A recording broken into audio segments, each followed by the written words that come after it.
అందరికీ నమస్కారం. మెటా వేల్ నుండి ఒక పెద్ద అప్డేట్ వచ్చింది. దానితో పాటు చాలా గందరగోళం కూడా మొదలైంది. సో, ఈ చర్చలో ఆ అప్డేట్ ఏంటి? అది అసలు ఎవరి కోసం? మరి ముఖ్యంగా మనం ఏం చేయాలో స్పష్టంగా తెలుసుకుందాం. ఈ అప్డేట్ వల్ల మన వాలెట్కి ఏమైనా సమస్య?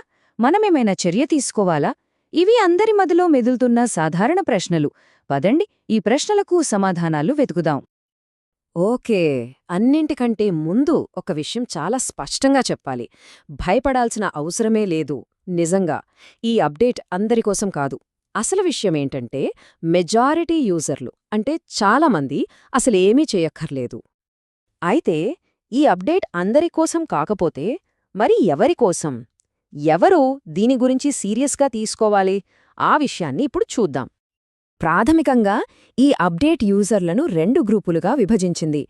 ఒకటి ఎఫెక్టెడ్ వాలెట్స్ అంటే ఇప్పటికే సమస్యలో ఉన్న వాలెట్లు. రెండు సేఫ్ వాలెట్స్ అంటే సురక్షితంగా ఉన్న వాలెట్లు.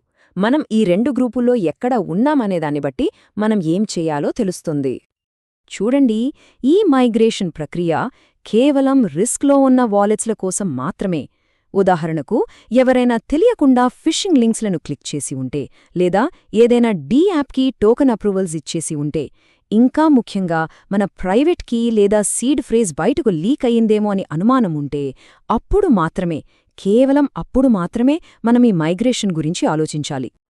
ఈ మైగ్రేషన్ ప్రక్రియను మనం ఒక రక్షణ కవచంలా అనుకోవచ్చు. ఇదేం చేస్తుందంటే, హ్యాకర్లకు యాక్సెస్ ఉన్న ఆ పాత వాలెట్ నుండి మన ఆస్తులను తీసేసి ఒక కొత్త సూపర్ సెక్యూర్ సిస్టంలోకి తరలిస్తుంది. సో, సింపుల్గా చెప్పాలంటే, పాత వాలెట్లో ఉన్న రిస్క్ నుండి మన ఆస్తులను కాపాడుతుందన్నమాట. ఓకే, ఇప్పుడు చాలా చాలా ముఖ్యమైన విభాగానికొచ్చాం. సేఫ్ వాలెట్స్ ఉన్నవాళ్లు.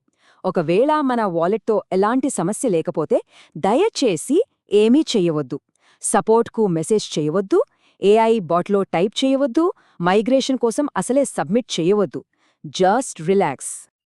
ఒక్క మాటలో చెప్పాలంటే, మన వాలెట్ సురక్షితంగా ఉంటే ఈ అప్డేట్ మనకు కేవలం ఒక FYI అంటే ఫర్ యువర్ ఇన్ఫర్మేషన్ అన్నమాట. అంతే. దీనిని చూసి కంగారుపడి ఎలాంటి చర్యలు తీసుకోవద్దు. చెప్పాలంటే, ఈ సమయంలో వచ్చే నకిలీ మైగ్రేషన్ లింక్స్ క్లిక్ చేయడమే అసలు పెద్ద రిస్క్. ఈ ప్రక్రియకు ఒక డెడ్లైన్ కూడా పెట్టారు. దాంతో చాలామంది టెన్షన్ పడుతున్నారు. అసలీ డెడ్లైన్ ఎందుకు పెట్టారు? దాని వెనుకున్న కారణమేంటో ఇప్పుడు చూద్దాం.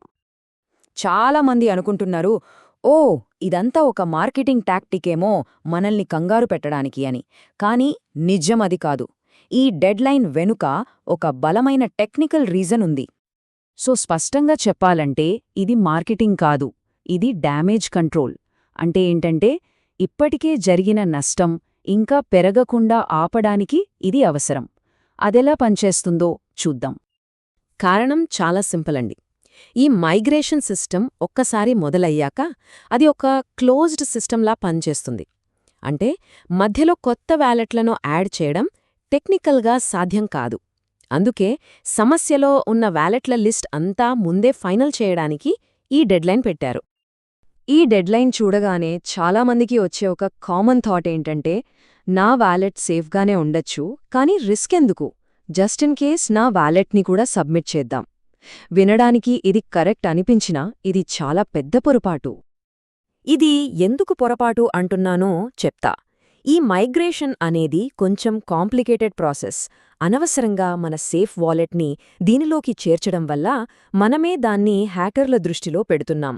ఇంకా చెప్పాలంటే, ఈ ప్రాసెస్లో ఏదైనా చిన్న పొరపాటు జరిగే అవకాశమిస్తున్నాం.